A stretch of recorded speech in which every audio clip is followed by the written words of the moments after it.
Karamalang dan Kedaung. Yang mana yang dari Kedaung? Oh ya, koncone Pak Giarto apa? Ada Mbak Ulan. Mbak Ulan ini kenal nggak Mbak Ulan? Dari wilayah yang sama loh. Karamalang. Yang dari Karamalang mana? Oh, yang bagian belakang. Ini juga saudaranya Mbak Ulan semua. Saudara seadam dan Hawa. Ada Mas Giarto. Nah, kalau ini kenal juga kayaknya.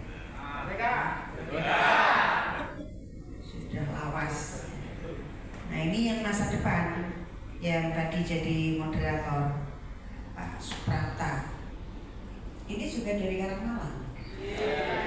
Karangmalang ke Kedaung. Oh, Karangmalang dan Kedaung. Karangmalang. Tetap pasar-pasarnya kalau tetap di Karangmalang. Wilayah tempatnya Karangmalang. Didukung buatan di masa depan. Semangat. Soalnya ini harus kadung milih. Tapi sama saja ya. Bagi kami semuanya sama, jadi tidak usah gotok-gotokan ya. Kalau sistemnya PD Perjuangan gotong royong.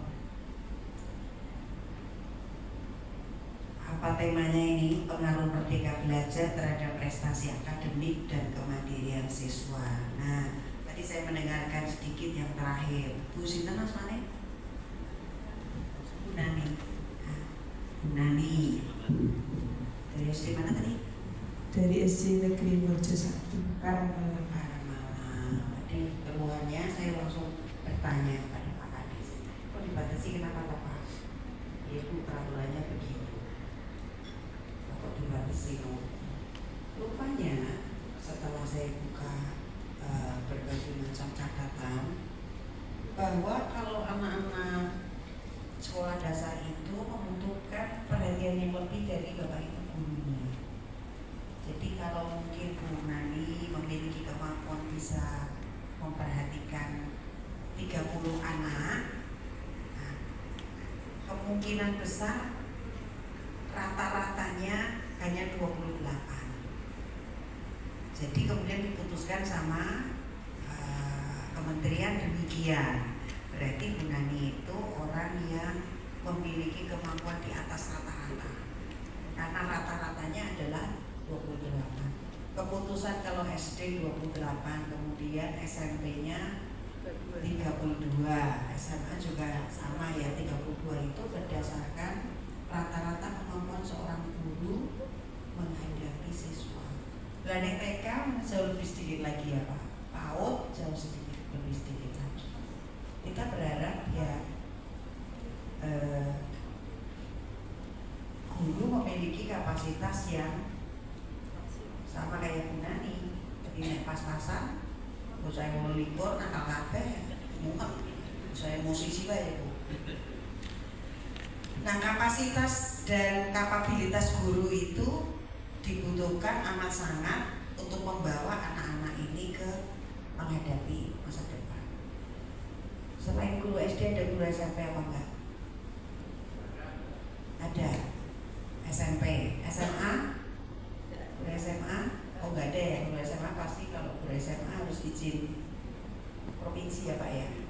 Jadi SD sama SMP, PAUD, guru PAUD, guru TK, oh ada. Nah ini adalah jenjang yang berbeda-beda tahapannya. Kalau TK, SD itu berarti how to know, mengenali. Kalau TK kan mengenali daun berwarna hijau, sedang bagaimana, berwarna coklat, sedang bagaimana. Kalau sudah SD akan meningkat lagi. Godhong nek sering-sering iki kabune wit sing piye, godhong nek bunder meling-meling itu ngene wit sing piye gitu. Nah, kalau sudah SMP kan sudah berbeda. Ya. Kalau sudah SMP itu tingkatannya adalah sudah how to do. berarti how to know-nya sudah harus selesai.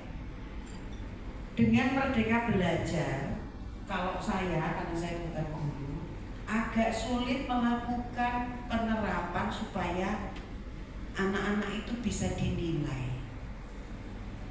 Tetapi bahwa itu memberikan, cara belajar itu memberikan kesempatan yang sangat baik bagi Bapak Ibu guru untuk lebih kreatif. Dari how to know menjadi how to do.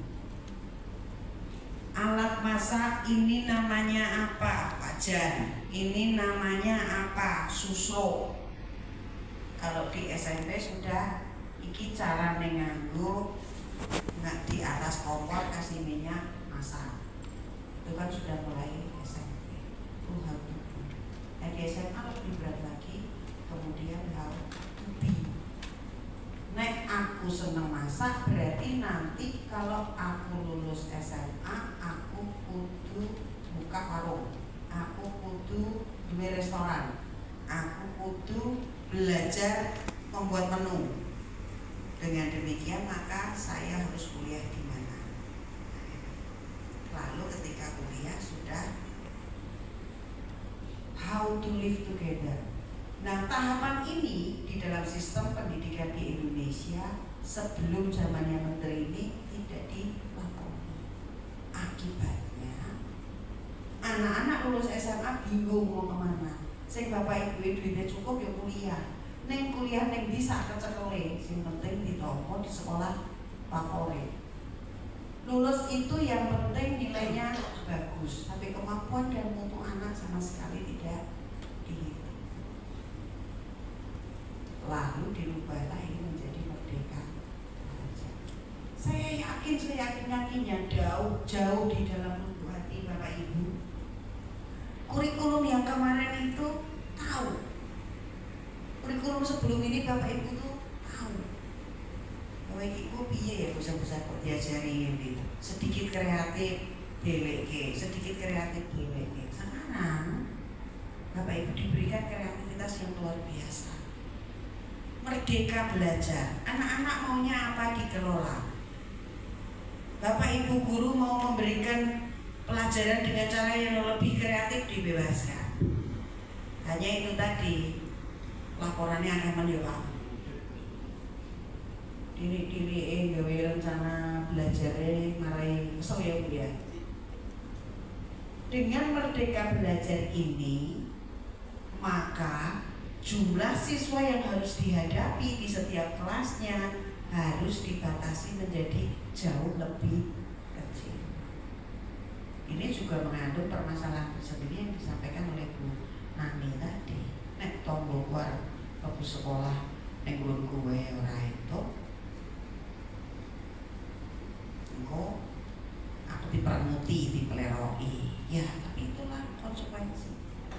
Itu konsekuensi dari sebuah keputusan pemerintah membuat mekanisme Merdeka Belajar. Dari berbagai macam diskusi saya paham bahwa Bapak Ibu guru lebih suka metode kurikulum Merdeka Belajar. Tapi saya tidak tahu yang di ruangan ini apakah demikian atau tidak. Sekarang saya tanya, Bapak Ibu lebih suka yang mana? Merdeka Belajar atau kurikulum yang sebelumnya? Siapa berani menjawab? Jujur, ya. Silakan. Ini.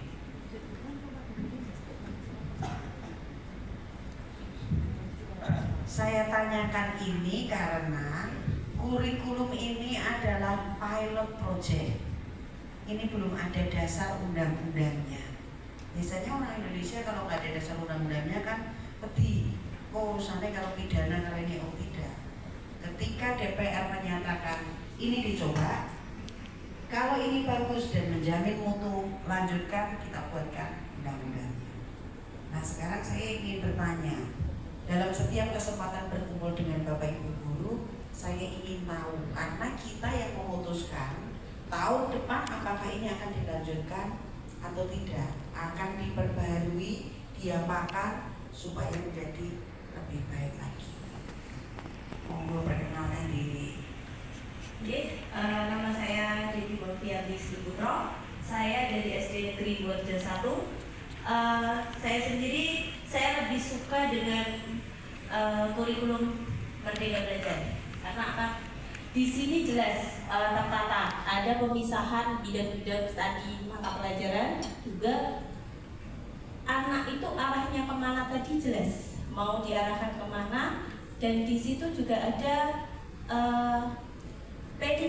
Yang P5 itu adalah anak itu nanti kita ajari yang lokakarya itu bagaimana anak ini suka di mata pelajaran apa, seni apa tuh. Tapi yang membuat kami mungkin agak sedikit bingung itu cara penilaiannya.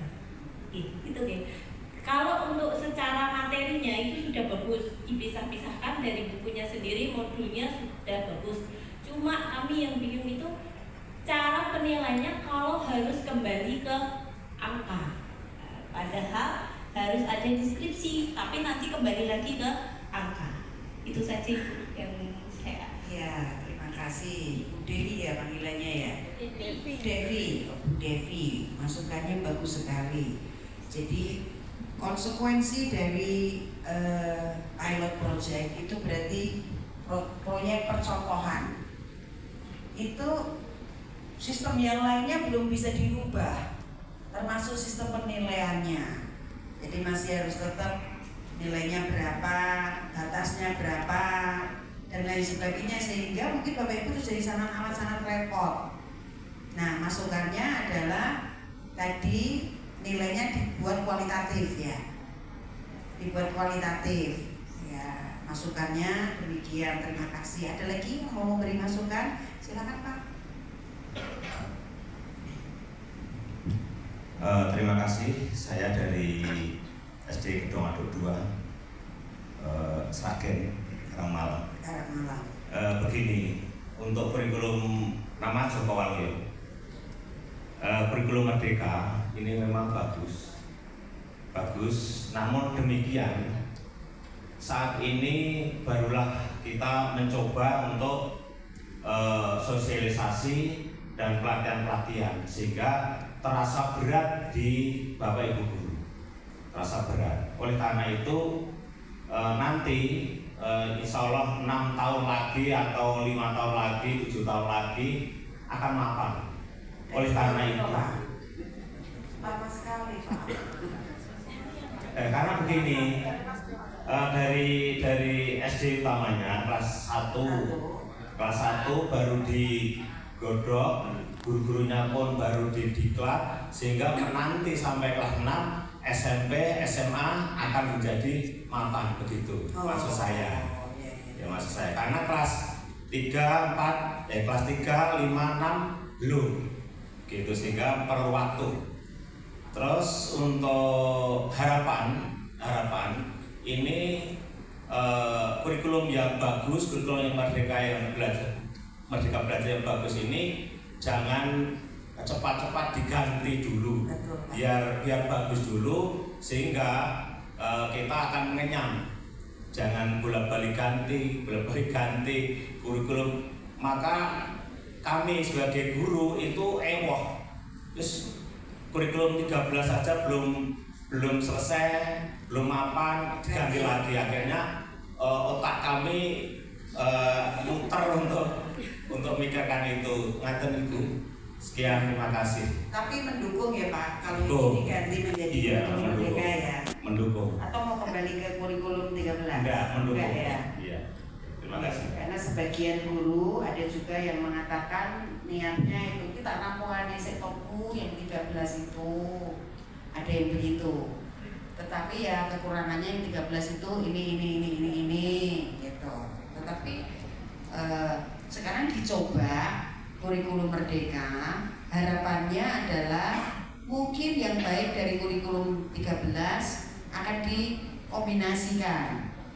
Ini belum jadi, tetapi titiknya adalah bahwa kita tidak ingin kurikulum perubahannya itu ekstrim. Karena yang akan menerima dampak jika itu ekstrim adalah anak-anak yang bukan barang tapi manusia. Kalau misalnya bangun jembatan dirubah strukturnya, dibloke, orang popo kan itu barang. Tapi kalau sesuatu yang sudah ditanamkan kepada anak-anak mau dirubah itu kan ya nggak bisa. Dia akan melekat terus selama dia masih hidup, selama dia tumbuh. Nah, semangat daripada Merdeka Belajar ini, walaupun kita tidak bisa mengatakan bahwa wes pokoknya itu dirubah supaya benape, tidak bisa begitu, tetapi kita melihat bahwa mutu pendidikan di Indonesia dengan kurikulum yang lama itu jauh dari harapan. Berarti ada yang salah dengan kurikulum lama. Salahnya di mana? Wong itu juga dibuat dengan berbagai macam kajian. Ya mungkin kajiannya belum menghitung dampak secara real. Sekarang dampaknya kita melihat bahwa anak-anak tumbuh demikian ini hari ini, empati nggak ada kan? Kemudian sebagian besar anak-anak itu masih tidak memiliki kompetensi yang khusus, kemudian tumbuh menjadi pribadi yang mengekor, bukan menjadi pribadi yang mandiri dan memiliki mimpi sendiri, masuk ke dalam gegap gempitanya pasar yang ditawarkan oleh media sosial. Gak ada saringannya. Nah, artinya bahwa anak-anak dicetak untuk mengikuti apa kata kurikulum. Ini berbahaya. Berarti kita juga harus bertanggung jawab. Kita ini mencetak sumber daya manusia generasi muda untuk menjadi penerima, menjadi konsumen, menjadi pasar. Dan kegagalan itu berarti terjadi dari mulai berapa tahun itu? Hampir 13 tahun loh. Gegap gempita kita harus merubah. Sadar-sadarnya itu ketika kita mau berani menerima penilaian secara objektif dari negara-negara yang memiliki berbagai macam lembaga riset untuk menilai hasil pendidikan, sistem pendidikan di Indonesia seperti apa. Untungnya ini tidak di-declare. Kalau di-declare sudah mati semua orang tua. Mungkin guru-guru juga akan jadi marah. Mengapa? Nah, karena mereka ternyata berada dalam posisi terlibat di dalam proses mencetak anak-anak kita, generasi kita menjadi sangat pasif, menerima, tidak kritis. Yang tumbuh kritis 1-2 orang, oh berarti itu gurunya bagus. Tetapi rata-rata hasilnya anak-anak kita tidak tahu apa yang harus dilakukan pada step ketika mereka selesai sekolah. Begitu lulus SD, nggak tahu mau kemana, nggak tahu kemarin dapat apa. Pokoknya yang penting rapotku bagus. Begitu lulus SMP, mau masuk SMA atau SMK, nggak tahu. Terus sistem yang kemudian membuat, oh ini sudah langsung dijuruskan IPA atau IPS, ngeri Bu. Ya, ngeri. Maka bersyukur kita hari ini, dan saya mohon Bapak Ibu mendukung proses kurikulum Merdeka ini. Kurangnya apa, terus menilai dampaknya itu bagaimana, Bapak Ibu yang tahu. Dulu mungkin tidak banyak diajak bicara kan. Ada yang paling tahu Bapak Ibu guru. Dulu wah yang memutuskan ya para yang di atas sana. Wes pokoknya iki apik ajar tayang karena kudu iki waktu nentek dan lain sebagainya. Sekarang jangan begitu. Kita bicara soal masa depan bangsa. Kalau generasi muda kita selama 13 tahun itu kita gagal, menajamkan kualitas anak, itu berarti ada generasi yang bolong nanti. Pada usia-usia kita selesai waktu harus pensiun, mungkin sudah tidak lagi proper untuk bekerja, yang menggantikan kita di bawah kita ini akan bolong karena sebagian besar generasi tidak berkualitas umum. Untuk kita segera sadar, karena jarak misalnya 13 tahun itu berarti kalau kita berusia 70 tahun, di bawah kita itu masih ada 58 tahun. Kalau kita 60 tahun ya berarti 13 tahun, di bawah kita itu masih ada sekitar 38 tahun. Untung kita segera sadar. Tetapi ini nggak boleh terlalu lama.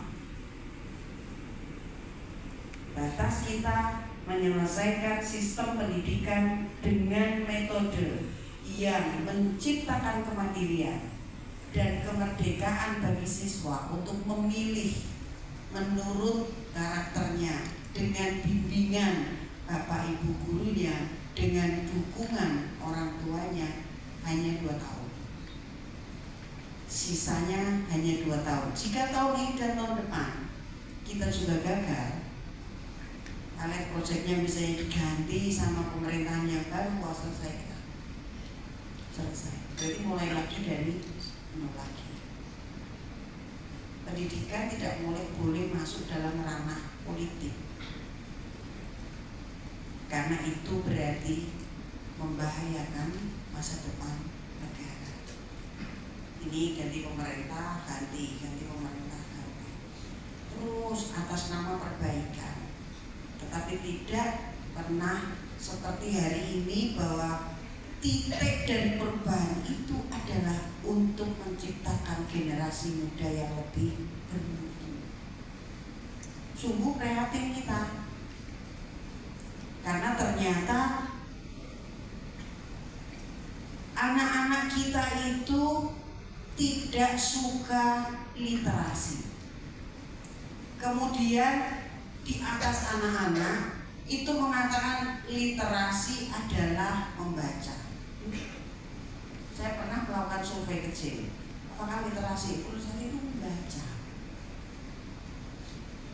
Literasi tidak hanya membaca.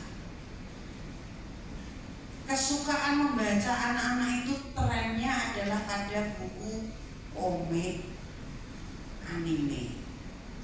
Keren juga gitu. Ketika ditanyakan lagi berapa banyak buku ilmu pengetahuan yang dibaca dalam 1 bulan, belum tentu 1. Jika 1 itu dibaca, apakah diselesaikan atau tidak? Tidak. Lalu dari mana anak-anak kita ini menjadi kritis? Ditambahkan budaya orang tua anak-anak bahwa kalau di rumah ojo main game, gak boleh gambar, gak boleh ini, gak boleh itu. Anak-anak bingung. Aku orang seneng kono, seneng iki ning omah ra entuk. Apa yang mereka lakukan? Diam. Membuang waktu yang seharusnya mereka lakukan untuk mengeksplor. How to know what, ngerti apa, mencari tahu. Tapi itu tidak terjadi. Nah, mari kita segera bangkit, dukung kami untuk Merdeka Belajar yang lebih membawa anak-anak berada pada kemandirian dan kreativitas. Bahwa prosesnya belum selesai, ya. Bu, jangan angka lagi, Bu. Rencananya demikian. Mudah-mudahan nanti penilaiannya itu dalam bentuk kualitatif. Tapi Bapak Ibu guru kan jadi tambah repot. Iya. Karena arep menilai bocah-bocah kan orang nglumpukke terus mengkalkulasi iki iki, oh iya berarti indeks prestasinya berapa, sudah nggak gitu lagi kan. Bayangke bocah iki bediki lho ora to ya. Nek nganggo klambi kancing bener apa ora, gosok gigi apa enggak kan gitu kan. Jadinya menjadi agak lebih sulit. Tetapi saya kira itu adalah cara yang paling tepat untuk memberikan penilaian. menjadi lama? Ya. Kalau sudah begitu berarti mungkin prosesnya penilaian itu tidak dilakukan hanya dalam satu waktu tertentu. Itulah sebabnya tadi kasus yang disampaikan oleh Bu Nina. Wow, iya. Berarti memperhatikan bahwa setiap guru harus dibatasi untuk membimbing muridnya lebih sedikit. Kenapa? Karena proses penilaiannya akan lama. Lah gaweane akeh men kesejahteraane ora pikir, Bu. Ini masalah Indonesia hari ini. Sing wis dadi P3K bar diangkat SK-ne ra medun-medun. Sing wis lulus ora entuk pengumuman. Terus kok meneh sing honorer ora entuk slot. Begitu terus. Mengapa? Menurut saya dalam kajian Komisi 10 karena guru ini dipadake karo pegawai yang lain. Nek guru dipadake karo polisi karo tentara mungkin ya beda. Dan jadi kan mau nggak disamakan perlakuannya dengan polisi dan tentara? Nggak mau. Polisi tentara itu penak loh. Mendaftar, karir, kesejahteraan dan lain sebagainya itu hanya ada di satu kementerian. Polisi sama, tentara sama. Itu gajinya juga nggak pernah kecil dan terjaga. Hanya saja kalau sudah jadi bapak ibu guru yang nggak bisa jadi pegawai yang lain, nggak bisa pindah ke dinas yang lain. Tapi saya meyakini kok bapak ibu guru itu kan pengabdian, oke boten? Pengabdian loh, mau gaji sini ya tetap dong mangkat kok. Jadi orang mangkat pikirannya tom-toman ya, kok bocahku sing mulan sopo gitu ya. Iya, jadi menurut saya ya agak dimiripkan lah. Iya carane guru itu kepegawaiannya, kesejahteraannya itu berada dalam suatu kementerian yang sama. Sekarang kan bingung, kemudian yang suka WA saya, untuk Bu SK saya menyantol di Badan Kepegawaian Daerah Medun-Medun. Iya kan? Karena guru itu SK-nya ada di Badan Kepegawaian Nasional.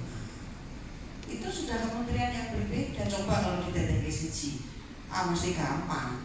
Kok nek perlu sing gawe ya kabupaten atau provinsi, lebih gampang lagi. Kenapa sekarang menjadi demikian sulit? Karena guru dianggap pegawai biasa, tidak dinilai pengabdiannya. Guru dibikin tenaga kontrak.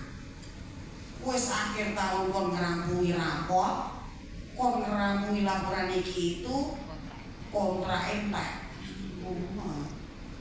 Ya, itu tidak benar menurut saya. Tetapi semua itu tidak bisa direm karena undang-undangnya berbunyi demikian. Nah, ini kita sedang berupaya untuk melakukan perubahan undang-undang tentang berbagai macam sistem pendidikan nasional termasuk status guru. Kalau kemarin undang-undang tentang guru dan dosen bunyinya kewajiban, tapi tidak ada konsekuensinya. Kalau pemerintah tidak melakukan, nggak ada konsekuensinya. Undang-undangnya kurang. Kenapa? Kan terburu-buru di tengah gawe di demo, besok tidak boleh lagi seperti itu. Kalau ada peraturan undang-undang yang mengatakan guru harus dijamin kesejahteraannya, konsekuensinya jika pemerintah tidak, itu harus tercantum di dalam undang-undang. Tidak ada. Proses-proses itu harus ditempuh. Doakan ya Bu, mudah-mudahan dan bisa deh. Amin ya. Semangat ya Bapak Ibu. Ini yang belakang sudah ngantuk apa belum? Sudah tidur tadi? Sekarang sudah bangun? Terima kasih ya sudah mendengarkan saya mengoceh karuan. Pasti batin Bapak Ibu guru itu umat bu, urusanmu bu, urusanku bocah-bocah wae. Ya, kita berbagi tugas ya. Bapak Ibu mendidik, mengantar anak-anak, membimbing supaya mandiri. Tugas saya berjuang bagaimana proses undang-undangnya segera dilakukan perubahan. Tapi hari ini saya mendapatkan pesan bahwa kurikulum merdeka diterima ya, tetapi proses penilaiannya saja jangan mengikuti yang lalu. Nek perubahan kurikulum menjadi merdeka belajar ya berarti proses penilaiannya kualitatif. Tapi Bapak Ibu sepakat toh, mau toh? Mau toh? Maksudnya menilai anak-anak dengan kualitatif itu diamnya loh Bu, ya kan? Lebih sulit. Tapi siap. Oh siap? Oh ya sudah, terima kasih. Ini berita yang perasaan buat kita semua. Deskripsinya muncul dari aplikasi. Nah, itu yang harus dirubah. Nah, maksud aplikasi saya biji bocah. Bagus ini, anunya, masukannya. Maksud aplikasi. Tapi kalau udah ada angkanya orang tua juga protes. Ya. Ya dua-duanya ada, tapi deskripsi jangan dari aplikasi. Deskripsi kan dari nurani guru, dari guru yang tahu. Kalau orang tua ikut Campur. menentukan sistem belajar, ya wis anakmu ya jangan. Oh iki piye carane ndelok anakku pinter ora kek. Kalimat aku ora mudeng kok dikek biji-biji ngono kok. Ya, bijine kok tuane wae. Orang tuanya kritis, bagus. Lah kan tuane ngono e. Alah, aku dadi bingung anakku iki.